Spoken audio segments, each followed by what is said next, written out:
Hello दोस्तों, electronics knowledge by MK के इस चैनल में आपका स्वागत है। दोस्तों, आज मैं आपके सामने फिर से एक नई जानकारी और एक नई बात लेकर के आया हूं। और ये जानकारी भी है और एक एक तरह से फॉल्ट फाइंडिंग की नींव भी है कि अगर ये इस प्रकार की अगर फॉल्ट फॉल्ट आता है तो बेसिक जो है चीजें क्या क्या करनी चाहिए जिससे जो है फॉल्ट फाइंडिंग जो है आदमी आसानी से कर सके कि किस कौन से सेक्शन में फॉल्ट है। तो दोस्तों, चलिए शुरू करते हैं। ये सामने जो वीडियो में आप ये दो स्पीकर देख रहे होंगे, तो और साथ में जो है एक ये डुअल का जो है टोन कंट्रोल है, वॉल्यूम कंट्रोल है। ये इसी से रिलेटेड ये वीडियो है। वीडियो जो है स्टीरियो साउंड और मोनो साउंड के बारे में है और स्टीरियो चैनल और मोनो चैनल के बारे में है। तो दोस्तों, स्टीरियो और मोनो का जो है बात तो हमेशा चलती है जब किसी एम्पलीफायर साउंड एम्पलीफायर के बारे में बात किया जाता है। दोस्तों, हम एम्पलीफायर के बारे में जैसे जानते हैं कि एम्पलीफायर जो होता है वो एक इलेक्ट्रॉनिक सर्किट होता है जो इनपुट सिग्नल को इंक्रीज करता है विदाउट एनी डिस्टोर्शन, मतलब बिना बिना जो है ओरिजिनल साउंड के डिस्टोर्शन किए बिना जो है वो इनपुट सिग्नल को बढ़ा देता है जितना हमें रिक्वायरमेंट होती है, जिस हिसाब से सर्किट होता है। लेकिन जो है डिस्टोर्शन तो होता ही है, मतलब ओरिजिनल साउंड और एम्पलीफिकेशन साउंड में थोड़ा बहुत अंतर जो है होता ही है, जिसको हम डिस्टोर्शन कहते हैं। मतलब ओरिजिनल साउंड से एम्पलीफाइड साउंड में जो अंतर आता है उसको हम डिस्टोर्शन से नापते हैं। चलिए, ये तो बात हो गई एम्पलीफिकेशन की। लेकिन जो है अब बात आती है कि स्टीरियो क्या होता है और मोनो क्या होता है। तो मोनो और स्टीरियो के बारे में सबसे पहले हमें अपने कान के बारे में जानना होगा। दोस्तों, नेचर ने हम लोगों को दो कान दिए हैं, और दो कान इसलिए दिए हैं कि हम लोगों को ये पता लगता है कि आवाज साउंड जो है किधर से आ रही है और साउंड की इंटेंसिटी कितनी है, और हम जज कर पाते हैं कि हमें कोई बुला रहा है या कोई आवाज दे रहा है या कोई भी प्रकार किसी प्रकार की आवाज आ रही है वो तो किस डायरेक्शन से आ रही है। ये जो है दो कान की वजह से, अगर एक कान आप बंद करके किसी आवाज को सुनने की कोशिश करेंगे तो आपको ये नहीं पता चल पाएगा कि आवाज जो है किधर से आ रही है, उसकी इंटेंसिटी क्या है और वो किस डायरेक्शन से आ रही है। तो इससे पूरा साबित हो जाता है कि जो जो नेचर ने जो हमें जो दो कान दिए हैं वो हमें ये पता करने के लिए दिए हैं कि साउंड की इंटेंसिटी, साउंड का डायरेक्शन और साउंड साउंड जो है साउंड को जज करने के लिए हमें जो है नेचर ने दो कान दिए हैं। उसमें से अगर आप एक कान बंद करके अगर सुनेंगे तो आपको आवाज तो आएगी, थोड़ी हो सकता है आवाज कम हो, लेकिन जो है ये आप जज नहीं कर पाएंगे साउंड किधर से आ रही है और साउंड साउंड की डायरेक्शन क्या है। तो दोस्तों, इसी इसी जो है लॉ को यूज करते हुए जो है स्टीरियो एम्पलीफायर को बनाया गया है। स्टीरियो एम्पलीफायर जो है हमें जो है साउंड की डायमेंशन और हमें जो है विजुअलाइजेशन जो है देता है। साउंड का विजुअलाइजेशन ऐसा होता है कि अगर हम जब किसी सॉन्ग को सुनते हैं हेडफोन लगा करके या स्टीरियो के साथ दो स्पीकरों में स्टीरियो साउंड के साथ सुनते हैं, तो हमें जो है उस साउंड का विजुअलाइजेशन पता चलता है कि ये जो है साउंड जो है डायरेक्शन से आ रही है, और हमें जो है डायमेंशन का अनुभव होता है, और साथ में जो है गाने का जो है और जो है आनंद बढ़ जाता है। तो स्टीरियो और मोनो में तो आप लोगों को ये पता पता चल गया है कि जो है स्टीरियो किस लिए होता है और मोनो क्यों होता है। स्टीरियो साउंड तो एलपी रिकॉर्ड्स के समय से ही जो है ये जो है मार्केट में इंट्रोड्यूस हो गया था। लेकिन स्टीरियो जो है सन 90 के दशक में जब कैसेट प्लेयर में स्टीरियो के और डेक के जब मार्केट में ज्यादा आने लगे, फिलिप्स ने भी और ने भी स्टीरियो जब मार्केट में इंट्रोड्यूस कर दिया और कैसेट्स जितने नए नए जो है पॉप सॉन्ग्स ये सब आने लगे, तो उस टाइम स्टीरियो रिकॉर्डिंग होने लगी और स्टीरियो का रिप्रोडक्शन होने लगा। तो मार्केट के अंदर स्टीरियो आने लगा और गानों का लुत्फ और सुनने का मजा जो है ज्यादा बढ़ गया। तो उस टाइम जो स्टीरियो जो है 90 के दशक में ज्यादा जो है स्टीरियो ज्यादा पॉपुलर हो गया था, और स्टीरियो लोग ज्यादा पसंद करने लगे कि भाई स्टीरियो ही खरीदेंगे हम जो है मोनो या टू इन वन सेट जो है नहीं खरीदेंगे। अब जो है ये तो स्टीरियो और मोनो मोनो के बारे में हो गया। अगर आप शायद अगर आप गाने के शौकीन अगर हो तो आप जो कुछ गाने सॉन्ग्स में बता सकता हूँ जिसमें जो है स्टीरियो और डायमेंशन का पूरा अनुभव होता है।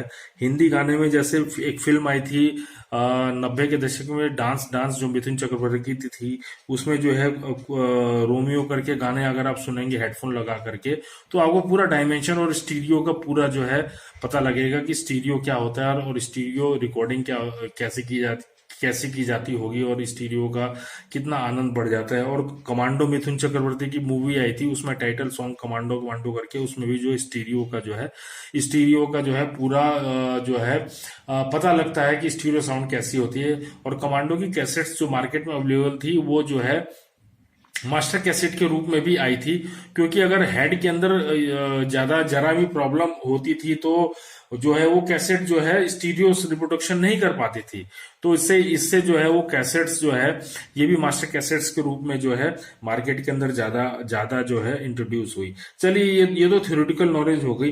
अब जो है स्टीरियो में जो है कुछ बातें मैं आपको जानकारी दे देता हूं जिससे जो है आपको जो है स्टीरियो के एम्पलीफायर में अगर कुछ प्रॉब्लम आती है तो आप उसको जज कर सकते हैं। दोस्तों जैसे आप जानते हैं कि स्टीरियो में जो है जो वॉल्यूम कंट्रोल होता है वो जो है 6 पोल का यूज होता है। उसमें 3 पोल एक चैनल के लिए होते हैं और 3 पोल दूसरे चैनल के लिए होते हैं। और जिसमें जो है जो तीसरा तीसरा जो टर्म, जैसा ये मैं दिखा रहा हूं आपको, मैं इसमें जो है फर्स्ट पोल जो है प्री एम्पलीफायर का होगा और सेकंड जो है हेड एम्पलीफायर का होगा और थर्ड जो है ग्राउंड होगा। उसी प्रकार जो है ये तीसरा फर्स्ट पॉइंट जो है प्री एम्पलीफायर का होगा, बीच वाला पॉइंट जो है हेड एम्पलीफायर का होगा और जो है थर्ड पॉइंट जो है अर्थ का होगा। ये वॉल्यूम कंट्रोल का जो है ये यूनिवर्सल जो है कनेक्शन है। ये हर एक वॉल्यूम कंट्रोल में ऐसा ही होता है। तो दोस्तों अब सवाल उठता है कि स्टीरियो में प्रॉब्लम क्या आती है। अगर मान लीजिए कि स्टीरियो एम्पलीफायर आपके पास है और आप इसको चला रहे हैं और लेफ्ट चैनल में अधिक आवाज आ रही है या राइट चैनल में अधिक आवाज आ रही है और जो है एक चैनल में कम आवाज आ रही है, एक चैनल में ज्यादा आवाज आ रही है। अब आप जो है जज कैसे करेंगे कि मेरे कौन से सेक्शन में प्रॉब्लम है। तो इसके लिए सबसे पहले जो है आप जो ये 2 स्पीकर हैं जो स्टीरियो के लिए यूज होते हैं उसके कनेक्शन आपस में इंटरचेंज कर देंगे। इससे ये पता चलेगा कि अगर कनेक्शन चेंज करने से कहीं स्पीकर तो हमारा खराब नहीं हो गया है।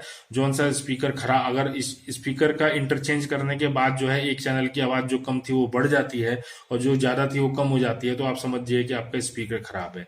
अगर कोई फर्क नहीं पड़ता है तो आप फिर सीधे सीधे जो है आप जो है ये वॉल्यूम कंट्रोल जो स्टीरियो एम्पलीफायर का वॉल्यूम कंट्रोल है इस पे आ जाएंगे और इसके वॉल्यूम पूरा खोल करके जो है सेंटर पॉइंट पे पेचकस से छुएंगे।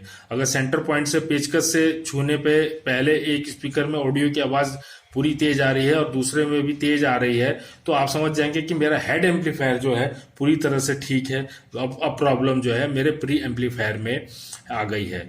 और आप जो है फिर जो है प्री एम्पलीफायर के ये कनेक्शन है, प्री एम्पलीफायर के कनेक्शन इंटरचेंज करके देखेंगे। अगर कनेक्शन को इंटरचेंज करने के बाद जो है अगर आपका जो है प्रॉब्लम जो है लेफ्ट चैनल से हट करके राइट चैनल में आ गया तो आप समझ जाइएगा, आपको 100% कंफर्म हो जाएगा कि आपका जो है प्री एम्पलीफायर में प्रॉब्लम है। अब जो है अब प्री एम्पलीफायर क्या होता है? प्री एम्पलीफायर जो है कैसेट प्लेयर में वो होता है जो हेड से जो मिली वोल्ट में सिग्नल जाते हैं वो प्री एम्पलीफायर जो है उसको जो है एम्पलीफाई करता है, तब हेड एम्पलीफायर में भेजता है। प्री एम्पलीफायर अगर आप इसको जो है मोबाइल से बजा रहे हैं तो ये पहले 2 कनेक्शन जो है ये मोबाइल के पिन में चले जाएंगे, वो मोबाइल जो है आपका प्री एम्पलीफायर की तरह काम करेगा। अगर आप इसको जो है ब्लूटूथ सेट से बजा रहे हैं तो पहला 2 कनेक्शन जो है ब्लूटूथ के जो है आउटपुट सिग्नल और एक पॉइंट जो है अर्थ हो जाएगा। अर्थ तो होगा हर एक कनेक्शन में, तभी वो साउंड जो है जा पाएगा। तीसरा जो पिन होती है, पिन में तीन पोल होते हैं, एक पहला लेफ्ट चैनल, दूसरा राइट चैनल और तीसरा अर्थ होता है। तो वो जो है ब्लूटूथ में ऐसे जोड़ सकते हैं। तो जो है इस प्रकार जो है आप जो है पता लगा सकते हैं कि आपका जो है प्रॉब्लम किस चैनल पे है। अच्छा, अब सवाल ये उठता है कि आपने स्टीरियो एम्पलीफायर में देखा होगा कि कुछ जो है में बैलेंस कंट्रोल लगा होता है, लेफ्ट चैनल के लिए और राइट चैनल के लिए। तो दोस्तों बैलेंस कंट्रोल वो ज्यादा कुछ नहीं होता है। अगर ये पोर्ट जो है आपका 100 के या 50 के का है, तो एक सिंगल पोर्ट जो है आप ले लीजिए, और उसमें जो है केवल 3 पोल हो, और सेंटर पॉइंट जो है अर्थ कर दीजिए, और जो है एक एक जो है हेड एम्पलीफायर का तार लेकर के फर्स्ट पोल पे, और दूसरा हेड एम्पलीफायर के तार लेकर के थर्ड पॉइंट पे जो है जोड़ देंगे। तो आपका जो है वो जो है लेफ्ट राइट बैलेंस कंट्रोल का हो जाएगा। और उसको जब बीच पॉइंट में करेंगे तो आपका जो है लेफ्ट और राइट जो है बराबर बजेगा। क्योंकि जो है ऑडियो जो है अगर 10K का पोर्ट है तो 5K और 5K से जो है वो ग्राउंड हो जाएगा, और इससे जो है बैलेंस कंट्रोल हो जाएगा। और अगर जो है ऑडियो एम्पलीफायर ज्यादा हैवी है, तो फिर आपको जो है 50K का पोर्ट लेना पड़ेगा, जिसमें बीच वाला पॉइंट जो है ग्राउंड होगा, और फर्स्ट पॉइंट और थर्ड पॉइंट जो दोनों हेड एम्पलीफायर के ऑडियो से आएंगे। तो बैलेंस कंट्रोल जोड़ने का तरीका ये होता है। और अगर आप स्टीरियो मोनो अगर पॉइंट जोड़ना चाहते हैं, तो ये हेड एम्पलीफायर के दोनों तार ले जा करके हेड एम्पलीफायर के दोनों तार ले जाकर के पोर्ट के जो है फर्स्ट और सेकंड पॉइंट पे जोड़ देंगे। तो उसको जब वॉल्यूम को बंद करेंगे तो वो मोनो हो जाएगा, और वॉल्यूम को जब खोलेंगे तो वो स्टीरियो हो जाएगा। तो दोस्तों ये एक बेसिक नॉलेज मैंने आपको बताया कि स्टीरियो और मोनो में क्या अंतर होता है, और हेड एम्पलीफायर को स्टीरियो और मोनो में कैसे कैसे जो है उसके कनेक्शन होते हैं, और हेड एम्पलीफायर में बैलेंस कंट्रोल कैसे लगाया जाता है, और इसकी फॉल्ट फाइंडिंग कैसे की जाती है कि अगर मेरा एक चैनल में ज्यादा तेज आवाज आ रही है और दूसरे चैनल में कम आवाज आ रही है, तो उसको हम कैसे पता लगाएंगे कि हेड एम्पलीफायर में प्रॉब्लम है कि जो है प्री एम्पलीफायर में प्रॉब्लम है। प्रॉब्लम चाहे कुछ भी हो सकती है। प्रॉब्लम जो है आपकी आईसी की भी प्रॉब्लम हो सकती है, या आपका प्री एम्पलीफायर की आईसी की प्रॉब्लम हो सकती है, या कोई कैपेसिटर खराब हो, मतलब सर्किट में कोई भी प्रॉब्लम हो सकती है। लेकिन आपको ये पता लगा सकते हैं कि जो है आपका एम्पलीफायर हेड एम्पलीफायर में प्रॉब्लम है कि आपका जो है प्री एम्पलीफायर में प्रॉब्लम है। तो दोस्तों आपको ये वीडियो कैसे लगी, जिसमें मैंने आपको स्टीरियो और मोनो के बारे में बताया, और लेफ्ट और राइट चैनल के आवाज कम ज्यादा की जो प्रॉब्लम आती है उसके बारे में बताया। तो आप कमेंट्स करके जरूर बताएगा, और मेरे चैनल को लाइक और सब्सक्राइब जरूर कीजिएगा, जिससे जो है मेरा उत्साह और बढ़े, और मैं और नई नई वीडियो आपको जो है बता सकूं। कमेंट्स बॉक्स में आप जरूर कमेंट्स करके बताइएगा। मैं कोशिश करता हूं कि आप लोगों के हर एक कमेंट्स का उत्तर दे सकूं। तब तक के लिए दोस्तों बहुत बहुत धन्यवाद। Thank you very much.